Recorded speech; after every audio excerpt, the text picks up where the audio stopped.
Hi, എല്ലാവർക്കും ഈദ് മുബാറക്. ഇന്ന് വലിയ പെരുന്നാൾ.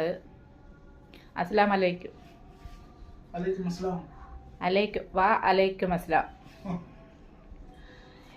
ഈ വലിയ പെരുന്നാൾ കൊണ്ട് ഉദ്ദേശിക്കുന്നത് എന്താണ്?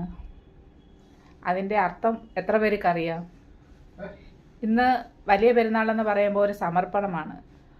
അത് ഇബ്രാഹിം നബി കല്യാണം കഴിഞ്ഞ് ഒരുപാട് വർഷത്തിന് ശേഷമാണ് അദ്ദേഹത്തിനൊരു കുട്ടി ജനിക്കുന്നത്. അതിന് ഇസ്മയിൽ നബി എന്ന് പേരിടുന്നു. ആ കുട്ടിയെ ദൈവം ബലിപെരുന്നാളിന് കൊടുക്കണമെന്ന് ആവശ്യപ്പെടുന്നു. പക്ഷേ ദൈവത്തിനോടുള്ള തൻ്റെ ഭക്തി മൂലം തനിക്ക് ഒരുപാട് വർഷത്തിന് ശേഷം ഉണ്ടായ കുട്ടിയെ ബലിയർപ്പണം ചെയ്യുന്നു.